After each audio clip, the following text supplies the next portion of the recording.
Sobat Dinkes, ketemu lagi nih di podcast Dinkes Provinsi Banten. Seperti biasa dengan saya Ratu Fitri. Nah sebelum mulai kita harus tagline dulu seperti biasa nih Dok Anis. Ya. Kita tagline dulu.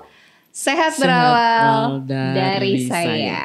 Oke, hari ini spesial banget kita ngomongin seputar kesehatan jiwa. Wah ini kayaknya lagi banyak banget nih yang kalau anak-anak Gen Z nih ya Dok. Yep. Ini terkait dengan mental health dan lain-lain. Nah ini kita akan ngobrol lebih jauh terkait dengan tema kita kali ini kesehatan jiwa untuk semua karena sehat jiwa adalah hakku. Saya ingin nyapa juga ini buat teman-teman yang lagi nonton juga di live Instagramnya Dinkes Prof Banten. Nah ini boleh nonton juga, nanti di save juga ya. Nanti yang ketinggalan bisa nonton juga di IGTV-nya Dinkes Provinsi Banten. Tapi sebelum itu kita kenalan dulu sama narasumber kita. Ini sudah ada di depan saya persis, dokter spesialis kedokteran jiwa dan prakteknya di RSUD Dr. Derajat Prawiran Negara Serang, Dr. Tri Aniswati SPKJ, dipanggilnya Dr. Anis. Ya.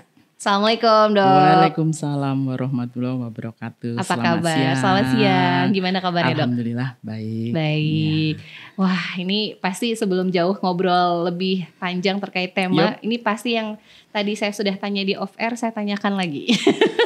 Tadi ngomongin soalnya kameramennya juga penasaran. Dari sekian banyak spesialis gitu ya kan, sebelum ke spesialis dokter umum dulu ya Dok ya. Dokter umum, abis itu kemudian lanjut nih ngambil spesialis. Kan banyak ya Dok ya, ada spesialis anak, apalagi perempuan ya. Kayaknya tuh pengennya spesialis anak, obgyn, apalagi ya banyak lah ya. Tapi kenapa pilihnya spesialis kedokteran kejiwaan nih?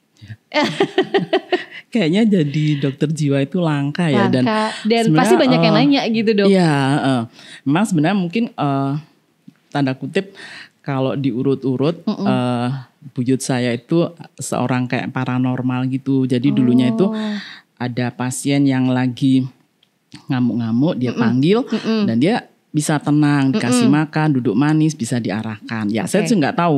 Cuman saya lihatnya bahwa jiwa itu sangat unik ya. Karena beda satu kasus dengan yang lain tuh walaupun gejalanya sama, tapi itu dinamikanya itu beda akan beda sehingga intervensi ataupun terapinya akan beda pula. Gitu. Jadi berangkat dari situ ya. Dari situ akhirnya kayak tertarik banget nih untuk nekunin lebih ke kejiwaan seseorang gitu ya Dok ya. Berapa lama sih Dok waktu proses ambil spesialis kejiwaan itu? Spesialis paling tidak 4,5 tahun ya. Lumayan ya Dok ya. Lumayan. Tapi banyak gak sih dokter-dokter spesialis khusus di Banten ya terutama ya Dok ya untuk yang kejiwaan sendiri? Kalau di Banten sendiri kami ada 60 orang, tapi terpusat di Tangerang. Sedangkan kami di sini di Serang Cilegon paling hanya masih 6 orang. Waduh limited ya Dok limited ya.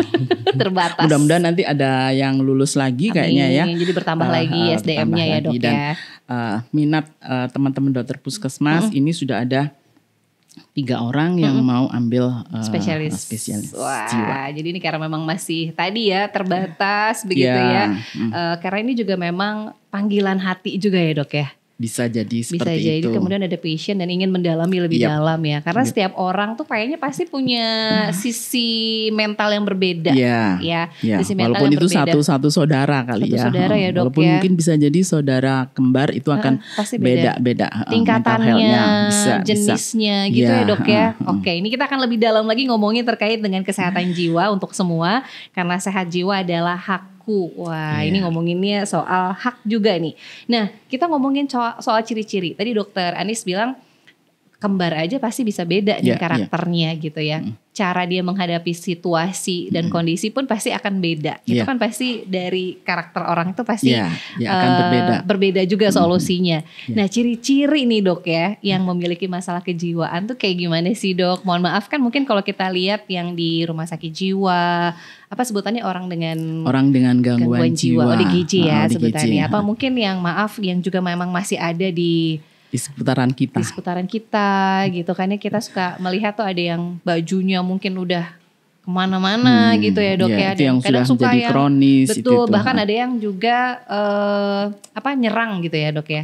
Misalnya gitu. Seperti apa sih Dok ciri-ciri kesehatan jiwa?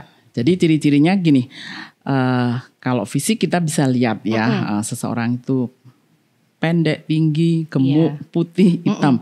Tapi kalau kejiwaan itu terdiri dari 3 pikiran kita, perasaan kita maupun perilaku kita. Sehingga ciri-ciri orang mengalami gangguan jiwa ya dilihat dari 3 itu. Yaitu tadi kalau misalnya pikiran, orang mungkin biasanya berpikiran biasa-biasa aja. Tapi kalau dia mengalami gangguan jiwa, bisa jadi dia pikiran yang berulang-ulang. Seperti orang yang kayak dia mau sholat, dia melakukan takbiratul ihram yang berkali-kali. Kalau nggak pas, dia nggak akan lanjut. Atau bisa jadi dia sudah keluar rumah, tapi dia kepikiran di rumahnya. Wah, rumahnya tadi udah dikunci belum? Nah, itu bisa jadi dia pulang lagi. Oh, ternyata udah kunci. Atau bisa jadi dia kepikiran. Oh, tadi kompornya sudah dimatiin belum? Nah, itu berulang-ulang dan itu salah satu tanda daripada gangguan pemikiran yang berulang-ulang. Yang perasaan bisa jadi adanya rasa was-was atau kecemasan yang tinggi. Belum apa-apa sudah ketakutan. Adanya rasa yang was-was berlebihan sehingga menyebabkan dia akan jadi sakit kepala, terus sakit pada tengkuk, pada bahu, dan juga pinggang, disertai juga dengan adanya khawatir debar-debar yang berlebihan, deg-degan, keluar keringat dingin, terus juga sering bolak-balik ke kamar mandi. Tuh, tapi sebenarnya kayak dia panik gitu ya, Dok ya? Ya, itu kan panik bisa jadi gejalanya, cemas yang seperti kayak kecekek atau bisa jadi ketakutan yang nggak berani keluar rumah. Bisa juga kalau ini terus-menerus berlanjut bisa jadi ada rasa mudah lelah. Kerja sebentar itu sudah capek. Sehingga dengan mudah capek sehingga dia malas keluar. Sehingga dia berdiam di dalam rumah aja. Gitu. Nah, itu adalah gejala daripada emosi atau perasaan. Ada juga yang marah, tapi marah-marahnya bisa berlebihan dan itu dia lakukan berkali-kali tanpa sebab. Bahkan mungkin ucapan verbal ataupun juga sampai melakukan kekerasan pada diri sendiri maupun orang lain. Sebetulnya tadi yang disampaikan sama Dokter Anis itu kayaknya selalu kita rasakan hampir sehari-hari ya, Dok ya. Saya doang atau yang lain juga sama ya? Tapi kayaknya kayak perasaan was-was kayak tadi ya, Dok ya. Aduh, tadi udah dimatiin belum ya? Aduh, ini yakin gak ya? Gitu kan, jadi perasaan yang panik, was-was, cemas. Ya, itu kan masih hal dalam biasa ya. Tapi kalau misalnya sudah menjadi gangguan, itu udah akan mengganggu aktivitas sehari-harinya, mengganggu dia pekerjaannya, maupun mengganggu sekolah ataupun pelajaran yang ada pada karena seseorang. Ini berulang gitu ya, Dok ya? Nggak sewaktu-waktu kan, aja gitu ya? Kalau misalnya kita masih normal, oh ya sudah mungkin biarin aja dah nanti gitu. Tapi kalau orang dengan gangguan dia kan bisa jadi bolak-balik lagi, balik lihat lagi, oh ternyata udah. Nanti begitu sampai jalan, nah dia akan pulang lagi untuk ngelihat lagi. Berkali-kali berulang-ulang. Itu biasanya awal-awal saja atau memang sudah menjadi kebiasaan dari dulu, itu bisa jadi nggak sih, Dok? Bisa jadi mungkinnya tidak ketahuan ya, atau misalnya dianggapnya hal biasa oleh dia sendiri maupun oleh keluarganya. Tapi kalau misalnya sudah mengganggu kinerja atau aktivitas sehari-hari maupun yang lainnya, berarti itu sudah menjadikan gangguan yang butuh intervensi seorang ahli gitu. Karena kan mengganggu aktivitas pekerjaan, keluarga, lingkungan Jadi lebih baik harusnya tadi datang untuk konsultasi dulu, diatasin dulu. Kenapa sampai bisa mengganggu? Tapi kalau misalnya masih dalam taraf normal seperti biasa, ya nggak apa-apa. Memang mungkin dia kepribadiannya seperti itu. Gitu. Nah itu mungkin ciri-ciri awal ya, Dok ya. Kalau sakit kan bisa kelihatan ya. Tapi kalau untuk mental dan kejiwaan itu yang memang harus betul-betul diteliti lagi gitu ya, Dok ya, benar-benar dirasa lagi. Nah kalau ngomongin soal yang bisa mengalami faktor usia misalnya, Dok, kemudian juga mungkin perempuan atau laki-laki, gimana sih biasanya, Dok, yang apakah memang cuma untuk usia-usia produktif aja atau anak-anak misalkan? Kayaknya nggak mungkin deh kalau anak-anak, bisa nggak sih, Dok? Sebenarnya kesehatan mental atau kesehatan jiwa itu perlu ya, mungkin dari saat pas dalam kandungan. Kenapa saya bilang dalam kandungan? Karena bisa jadi kalau misalnya seseorang hamil terus dia ada masalah berat, Nah mungkin dia sedih. Nah itu pada saat nanti keluar babynya pun juga bisa punya merasakan pengaruh ya, Dok, ada ya? pengaruhnya. Atau juga misalnya pada saat anak-anak yang dia susah tidur atau malamnya itu rewel terus. Nah mungkin nanti di kemudian hari itu bisa jadi ada gejala gangguan jiwa. Atau ada juga anak-anak yang dia kadang ditinggal ibunya pergi kerja atau pergi keluar rumah. Nah dia ketakutan banget. Nah itu bisa. Begitu juga untuk remaja. Karena remaja juga kita ketahui bersama ya, dia ada perubahan fisik maupun perubahan mentalnya. Sehingga kalau dia tidak terarahkan dengan baik, itu juga akan kena pengaruh yang bisa berdampak ke kesehatan mental. Untuk dewasa bisa dan juga untuk lansia. Kalau lansia bisa jadi karena faktor fungsi tubuhnya sudah mulai menurun. Terus banyak anak-anaknya mungkin yang sudah berkeluarga ataupun juga sudah kuliah di luar kota atau apa yang membuat dia kehilangan, itu bisa jadi punya juga faktor kesehatan cenderung untuk mengalami gangguan kesehatan jiwanya. Jadi bisa semua ya. Semua kalangan ya, Dok, ya. Semua kalangan nggak pilih-pilih. Anak-anak nggak mungkin deh belum punya ada beban pikiran, belum ada mikirin apa-apa. Mungkin bisa, tapi bisa aja cenderung nantinya itu mungkin nggak muncul pas anak itu, mungkin pada saat remajanya atau dewasanya. Apalagi tadi ya faktor ibu pada saat hamil, kemudian stres, punya banyak pikiran, ternyata pengaruh juga ke si janin. Bisa pengaruh juga ke janinnya. Baru tahu nih, ini penting banget nih. Ini edukasi juga buat kita semua, terutama bagi yang perempuan-perempuan juga ya, Dok ya. Betul. Nah ini terkait dengan perbedaan nih, kan biasanya ada orang dengan gangguan jiwa ODGJ, kemudian juga ada orang dengan gangguan kesehatan masalah kesehatan jiwa. Nah ini kalau disingkat ODGJ dan ODMK. Ini bedanya apa sih, Dok? Jadi gini, sebenarnya secara garis besar gangguan jiwa gampang kok, cuman 2 macam aja. Ada psikotik dan ada neurotik. Mungkin yang psikotik itu namanya ODGJ, yaitu gangguan jiwa berat yang dia tidak bisa bedakan mana yang realita, mana yang khayalan dia. Dan dia nggak sadar gitu ya? Iya, dia nggak sadar karena kesadarannya itu akan terganggu. Walaupun dia ingat, oh nama ibu saya, nama orang tua saya alamat tinggal di situ, ingat, itu udah ingatnya. Tapi untuk pertimbangan atau menghadapi problem sesuatu, dia ambil keputusan itu dia nggak mampu. Itu yang namanya ODGJ atau psikotik. Sedangkan ODMK atau neurotik itu kita aja bisa ngalamin.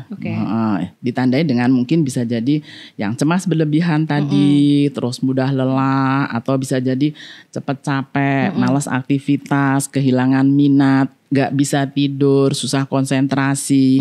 Nah itu bisa jadi seperti itu. Itu namanya ODMK atau neurotik. Dan itu bisa jadi kalau kita ada tekanan atau banyak masalah, mungkin bisa mengalami seperti itu. Itu bisa saja terjadi sama siapapun ya, Dok ya. Artinya masih normal dong, Dok? Artinya kalau misalnya masih ringan bisa diatasi, mungkin kita curhat dengan teman atau dengan siapa bisa diatasi kayak gitu. Cuman kalau misalnya sudah mulai sedang, udah mengganggu fungsi-fungsinya itu, ya kita mesti tetap kita harus ke ahlinya ya, Dok ya. Artinya sudah ada tahapan dari mulai yang ringan kemudian sampai ke sedang. Itu artinya sudah mulai kayak gimana tuh, Dok, bentuknya? Kalau yang udah mulai agak lebih naik gitu. Jadi mungkin kalau masih ringan, misalnya nggak bisa tidur tapi tidak terganggu kualitas kerjanya ataupun aktivitas sehari-hari. Tapi misalnya kalau misalnya dia nggak bisa tidur, terus besok dia jadi bolos, terus tidak mengerjakan tugasnya, ataupun cuek terhadap lingkungan, berarti itu sudah mengganggu fungsinya dia, dan itu perlu dia untuk penanganan yang lebih lanjut. Terutama mungkin yang nggak bisa kontrol emosi juga ya, Dok ya. Bisa, mungkin itu sepertinya banyak ya di seputar kita itu. Betul. Banyak dan kayaknya dianggapnya hal itu adalah suatu yang biasa normal. Padahal itu kalau dibiarkan justru bahaya ya, Dok ya. Misalkan tadinya kesal sama anak misalnya, yang tadinya cuma marahnya cuma sebentar, lama-lama akhirnya mungkin pakai fisik gitu ya, Dok bisa. Ya. Mungkin kelamaan bisa jadi mengganggu itu kan bisa jadi mengganggu diri sendiri maupun mengganggu lingkungan yang ada di sekitar atau kita. Orang-orang yang di sekitar kita juga ya, Dok ya. Nah ini mungkin yang jadi pertanyaan berikutnya adalah apakah masih bisa disembuhkan nih, Dok? Apalagi tadi mungkin ya ada 2 ya, ada ODGJ dengan orang dengan gangguan kesehatan ya, jiwa, ODMK tadi. Ini bisa disembuhkan gak sih, Dok, keduanya? Ya. Kalau dalam Al-Quran ya, waduh bicaranya sebenarnya agamanya soalnya minim. Cuman pernah dibaca di Al-Quran bahwa semua penyakit ada obatnya kecuali penuaan. Nah itu aja. Kalau saya sih percayanya itu, apapun itu, kalaupun misalnya dia ODGJ, harapannya dia bisa disembuhkan. Kalau ODMK dia juga bisa disembuhkan, ODGJ juga bisa disembuhkan, walaupun mungkin nanti dia harus tetap minum obat. Perlu dukungan daripada keluarga orang terdekatnya dia, seperti itu. Semua pasti ada jalannya ya dok ya. Asalkan tadi ya konsisten, kemudian ya dukungan dari atau support dari orang-orang terdekat. Baik itu ODGJ atau ODMK itu masih bisa disembuhkan. Berarti ada komitmen bersama ya dok ya. Nah ini anak-anak Gen Z sekarang nih dok nih. Ini pasti kalau sehari-hari ini dengar istilah mental health, kemudian ada lagi misalnya ada kata bipolar, anxiety dan lain-lain. Ini termasuk salah satu gangguan kejiwaan juga gak sih dok? Betul-betul kayak overthinking ya istilahnya tuh. Dikit-dikit sekarang gini. Orang biasanya banyaknya overthinking ya. Padahal sebenarnya dengan overthinking itu kita sudah energi kita separuh udah habis gitu loh. Dengan kita banyak overthinking, menghabiskan energi kita. Dan waktu ya dok ya.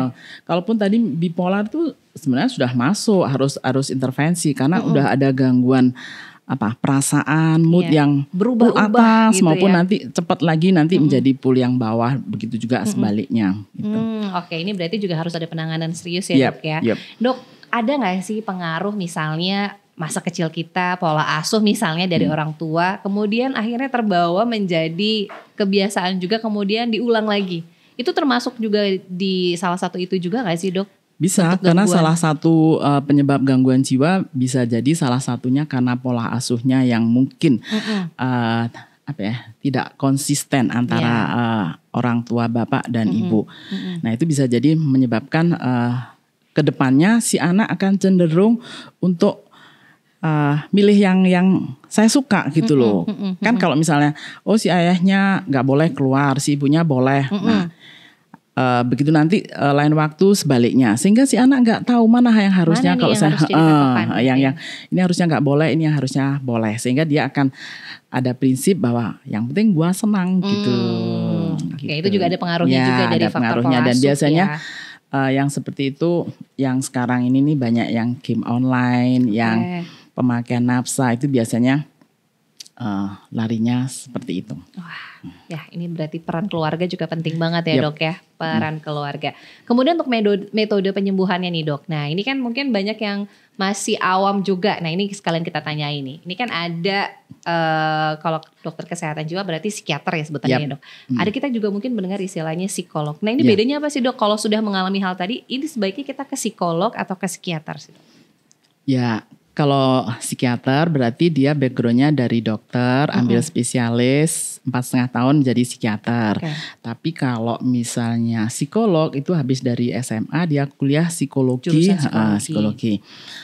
Dengan di psikologi itu akan diberikan konseling.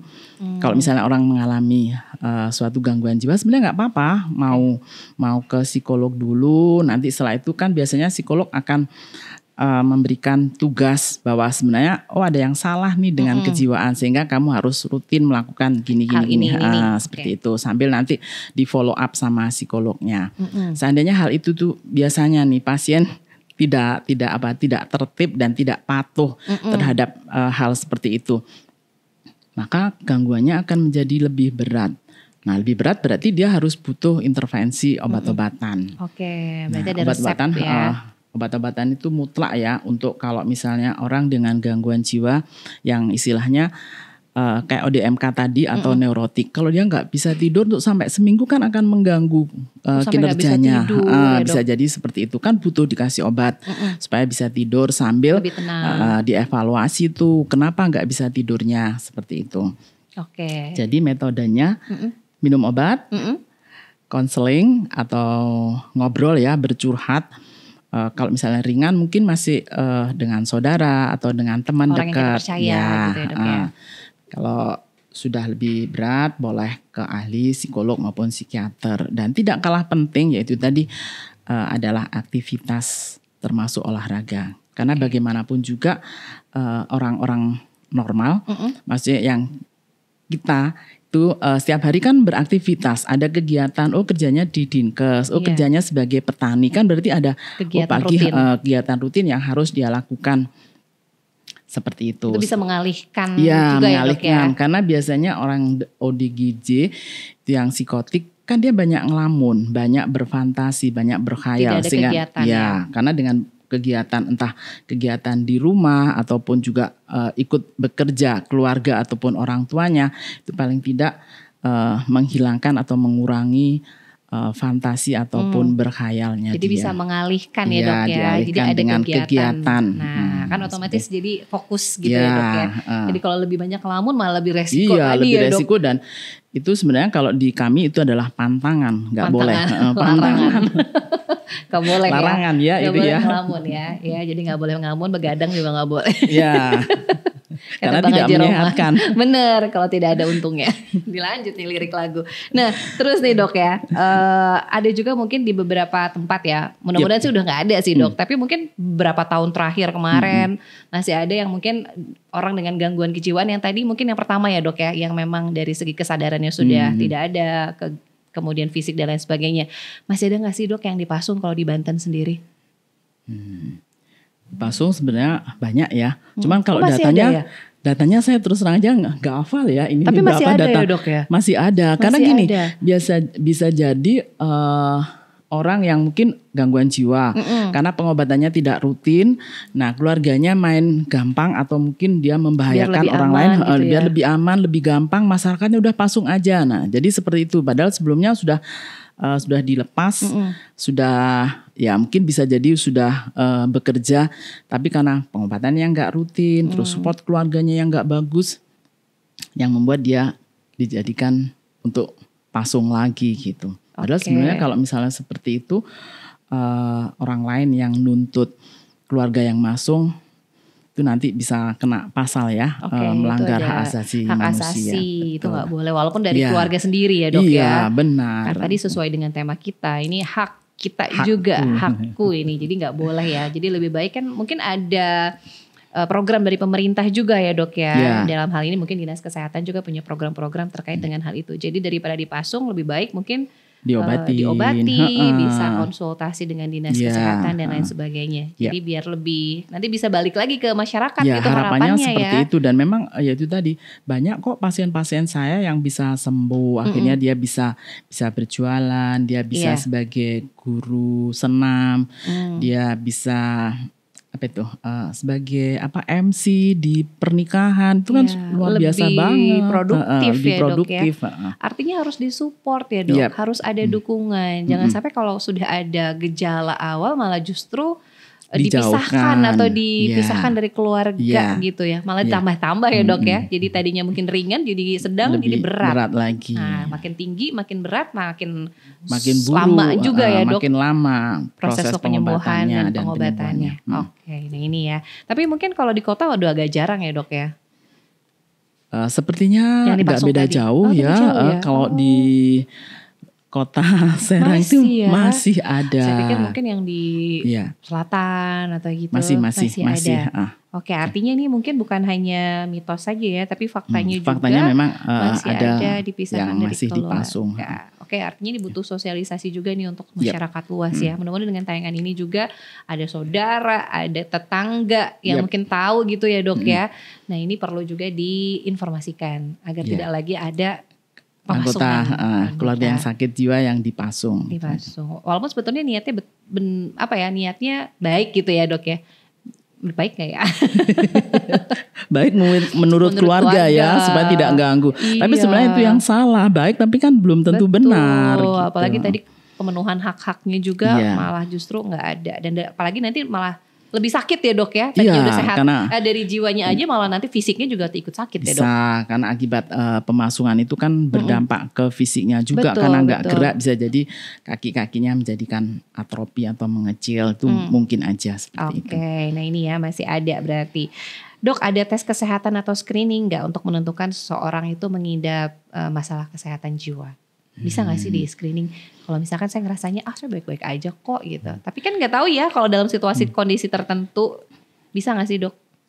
Ada sih screening, screening yang sudah istilahnya tanda kutip sudah menjadi nasional ya. Wah. Itu iya memang ada dan itu sudah dilakukan dan cukup mudah, sangat mudah sekali. Mungkin orang awam aja bisa. Oh, kita sendiri bisa.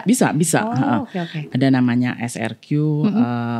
Itu ada yang 20 soal ataupun ada yang 29 gitu ya, Dok, kuesioner, pertanyaan, beberapa pertanyaan, apakah Anda susah tidur, apakah Anda sering gemetar, itu ada jawaban iya dan tidak. Nah, dari situ nanti akan kelihatan orang dengan dia keluhan iyanya itu 6, itu bisa jadi dia butuh intervensi atau butuh bukan penanganan ya, mungkin dia masih nggak bisa ngatasi problem yang dia alami. Nah, dari situ supaya nanti yang 6 iyanya itu dengan bertambahnya waktu nanti tidak menjadi lebih berat atau lebih banyak. Gitu. Oh bisa berarti ya lewat screening ya Dok ya. Screening itu yang sebenarnya sudah dilakukan di Banten, di Puskesmas juga maupun di Posyandu ya kayaknya juga bisa dilakukan. Sudah itu.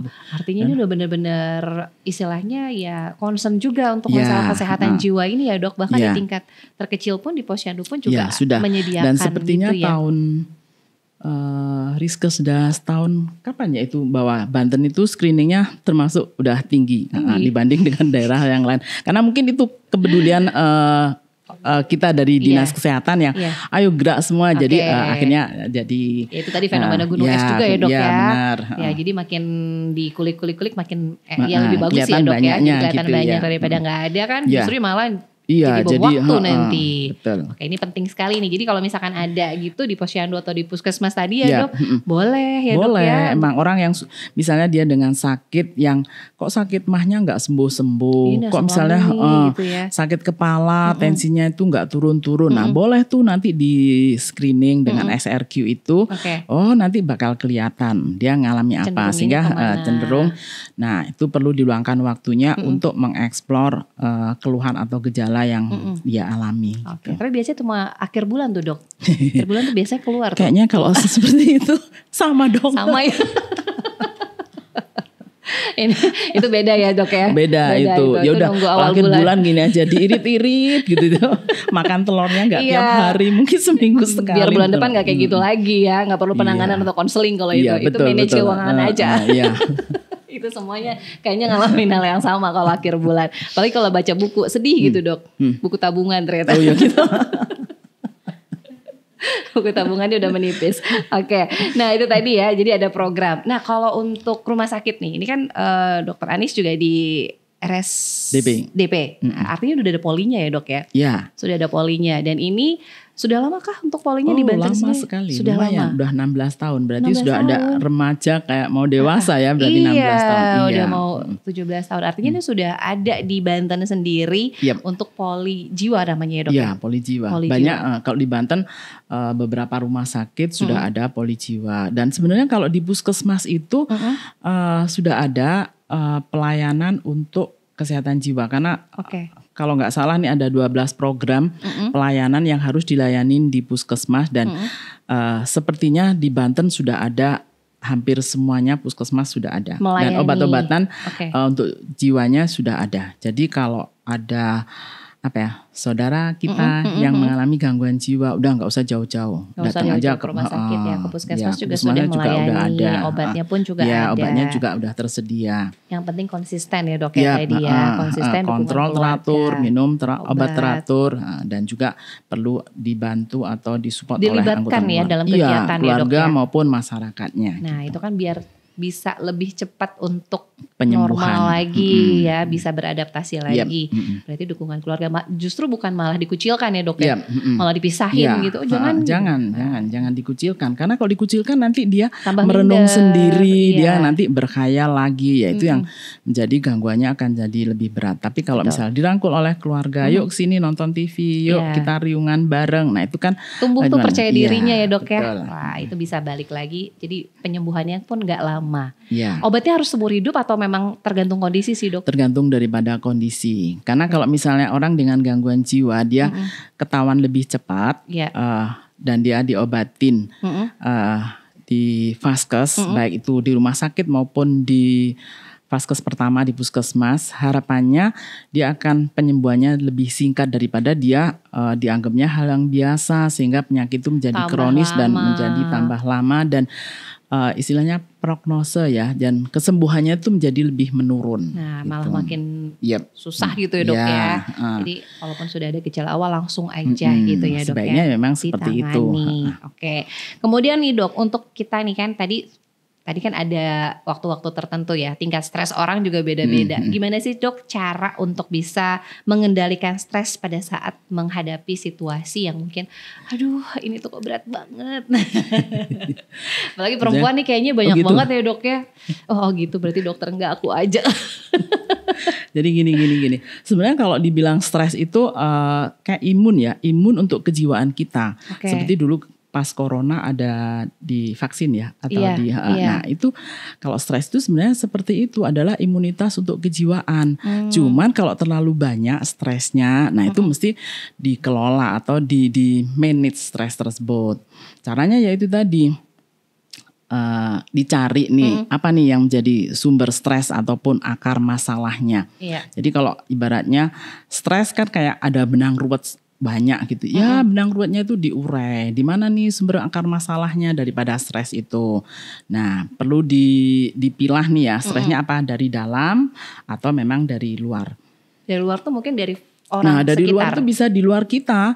Misalnya kalau kita kerja bisa jadi tekanan kantor. dari atas atau ada teman ataupun dari pekerjaan yang banyak. Nah, itu kan stres dari luar. Sedangkan stres dari dalam itu bisa jadi keinginan kita nih yang terlalu banyak atau banyak maunya. Bener banyak maunya itu. Sehingga kita mesti bisa bedain nih. Ini keinginan atau kebutuhan. Nah, dari situ. Kalau misalnya ini keinginan, ya sudah kita harus tunda dulu. Kita harus bisa mengatakan terhadap diri kita sendiri bahwa oh ini bukan kebutuhan. Belum jadi nanti deh gitu ya. berarti kebutuhan dulu yang diutamakan. Itu seperti itu. Artinya kita bisa mengendalikan. Iya, benar, harus dikendalikan diri kita gitu. Nah, kalau dari luar gimana nih caranya? Kalau udah dipilah-pilah, nah kita tentukan skala prioritas. Jadi yang benang ruwetnya itu banyak. Oh, berarti jalur benang ini 1, ini 2, ini ketiga, ini 4. Enggak, mungkin dari benang ruwet semuanya itu ada 10 nih masalah atau beban stres itu. Nah, dari 10 ini mana yang paling urgent? Yang paling urgent taruh, nah kan beda satu orang dengan yang lainnya beda. Nomor 1, nomor 2, nomor 3, nah sampai mungkin 10. Nah, sampai yang paling ringan. Oh, bisa jadi yang nomor 6 sampai 10 itu ringan. Jadi enggak usah dipikir, udah enjoy gitu. Yang 1 sampai 6 dipikir. Nah, mana dipikir. yang jadi skala prioritas. Nah, skala prioritas. Nah, dari skala prioritas itu kan kita juga punya temen. Nih aku lagi banyak kerjaan kayak gini. Bisakah kamu tolongin sharing kerjakan? sama yang lain. Sharing dengan yang lain. Kalau bisa itu ya, dibantu, bantu gitu. Oke, karena kalau semua dikerjakan sendiri otomatis bebannya kita makin itu besar. Numpuk, akhirnya jadi stres tadi ya dok ya. Stres dalam arti sakit ya. Tapi kalau stres itu juga ada stres yang baik. Kalau misalnya kita dulu SMA nih, wah ini lulus pasti ya, tapi nanti bisa nggak diterima ya saya di perguruan tinggi. Nah itu kan suatu stres, ternyata saya dengan memotivasi jadi stres yang bagus. Oh gitu. Jadi bisa tinggal kita bedain nih, ini stres yang ngaruhnya ke buruk atau stres yang memotivasi, bagus, yang membuat kitanya menjadi lebih dewasa. Nah itu perlu juga ya untuk diri kita juga punya stres yang tapi yang ke arah yang baik. Pasti kita udah paham lah ya dok ya, harus gimana nih stresnya untuk memanage-nya. Kalau misalkan banyak buruknya itu tadi ya. Solusinya dulu nih dicari skala prioritasnya seperti apa. Skala prioritasnya nah, ini mungkin yang jadi pertanyaan juga nih dok. Perlukah kita yang mungkin merasanya baik-baik aja, tapi perlu gak sih kita juga memeriksakan kondisi kesehatan mental kita, kesehatan jiwa kita secara berkala. Misalnya kan kalau medical check up tuh misalnya ya 6 bulan sekali atau setahun sekali. Nah kalau kesehatan jiwa ada gak sih dok untuk kita ngobrol, kita konsultasi gitu dok? Ya gini. Kalau misalnya hidupnya lempeng-lempeng aja, kan nggak mungkin lah misalnya ini lempeng-lempeng ya bisa ngatasin hidup yang lempeng. Gitu. Cuman kalau misalnya suatu ketika ada ada yang di PHK anggota keluarga atau gimana kayak gitu itu, atau ada juga yang musibah atau apa kayak gitu sehingga aku nggak bisa ngatasin. Nah itu bisa jadi kita bercurhat, berkatarsis, bisa ke teman, ataupun kalau misalnya temannya nggak bisa ngatasin atau nggak ada solusi atau jalan keluarnya, boleh kita ke ahli. Cuman kalau misalnya ada batasan, sepertinya tidak ya. Cuman kalau misalnya mau ngecek 6 bulan, ya udah nggak apa-apa, karena orang akan beradaptasi itu dalam waktu 6-8 bulan. Okay. Tapi kalau lempeng-lempeng rasanya nggak usah. Tapi kalau misalnya ada bencana massal kayak gitu, ya kita nggak bisa ngadepin, ya itu boleh kita datang, antisipasi ya gitu. Tapi dok, biasanya yang konsultasi itu biasanya memang apakah yang sudah kondisinya berat, sedang, atau yang mungkin ringan juga ada dok? Trennya sekarang meningkat ya. Kalau saya dari 16 tahun yang lalu itu mereka mengarah ke gangguan jiwa berat atau ODGJ. Tapi sekarang ini anak-anak dengan atau remaja atau dewasa di bawah 30 tahun, mereka berani datang sendiri ke poli jiwa. Wow. Tapi hebat ya dok ya. Iya. Dia dengan punya BPJS kan gampang. Ini orang tua aku nggak tahu, tapi ya nggak apa-apa. Saya mengapresiasi mereka mau datang ke situ, karena ya saya kok ada keluhan seperti ini, dan ternyata dia setelah dieksplor, ditanya macam-macam, emang sebelumnya sudah datang apa-apa ke dokter halodoc? Oh ya sudah, ternyata disuruh ke tatap muka kayak gitu tuh, ke yang offline. Ya akhirnya banyak juga mereka yang datang ke situ, dan trennya sekarang makin meningkat. Termasuk kalau dulu pasangan suami istri nggak berani datang, kalau sekarang ya nggak apa-apa, nih saya konsultasi nih suami saya seperti ini, nah itu tuh bisa gitu. Jadi itu trennya makin kesini makin banyak juga, lebih luas lagi ya dok ya, lebih kompleks lagi, bukan betul. hanya yang tadi awal-awal berat aja, tapi yang butuh untuk konseling, butuh untuk sekedar mencari masukan gitu ya dok ya. Saya harus gimana nih dok? Gini. Nah itu banyak ya ternyata ya. Remaja juga banyak. Nah ini bisa dimanfaatkan karena sudah ada poli jiwa ya dok ya. Sampai ya itu tadi dikatakan lagi bahwa nggak harus jauh-jauh ke rumah sakit. Di puskesmas juga ada dan obat-obatan ada. Tersedia gitu. Wah karena kita ngobrol-ngobrol lumayan cukup panjang, sebetulnya masih banyak banget yang pengen ditanyain. Cuma karena waktunya terbatas ya dok ya. Nanti kita minta waktu lagi ke Dinkes nih buat nambah lagi sesi 2. Siap. Kalau 2 itu lebih puas katanya. Terakhir mungkin nih dok, pesan untuk masyarakat nih terkait dengan tema kita, kesehatan jiwa ini adalah hak kita semua. Apa yang ingin disampaikan? Silakan. Berarti pesan-pesannya ya, ya harapannya semua atau hak inilah sehat jiwa itu adalah hak saya, dan kita harus menjaga kesehatan, karena bagaimanapun juga kesehatan itu adalah mahal ya. Kesehatan itu bisa kesehatan fisik dan mental, dua-duanya itu harus dijaga. Dan supaya kita tetap sehat jiwa, berarti fisik kita juga harus sehat. Caranya dengan makan yang seimbang, olahraga, istirahat yang cukup, jangan banyak begadang ya, itu tadi yang sudah disampaikan, serta berpositif thinking. Jangan overthinking ya. Jangan overthinking, karena itu membuat kitanya itu capek. Terus juga kita bisa belajar, kalau misalnya masa lalu saya ada problem atau masalah, saya bisa mengambil hikmah daripada masalah yang lalu itu. Terus kita jangan iri dengan orang lain. Jadi kita bekerja, kita fokus terhadap apa yang ada dari kita, termasuk kelebihan dan kekurangan yang ada pada kita. Tentunya kalau misalnya tadi kan sudah ini yang untuk menjaga, tapi kalau misalnya sudah mengalami sedikit dengan kok cemas berlebihan, boleh melakukan relaksasi supaya tetap rileks untuk mengenali gejala daripada gangguan jiwa. Dan kalau ada gangguan jiwa, jangan sungkan atau takut atau malu untuk datang ke puskesmas itu, karena obat-obatan di puskesmas ada, ataupun kalau misalnya dekat rumah sakit boleh datang ke poli jiwa di rumah sakit. Tentunya seperti itu, mencari bantuan ya. Jadi jangan sampai tunggu apa istilahnya udah lama, udah kasep baru berobat. Tapi kalau misalnya masih di awal bisa diatasin, nah tidak ada salahnya.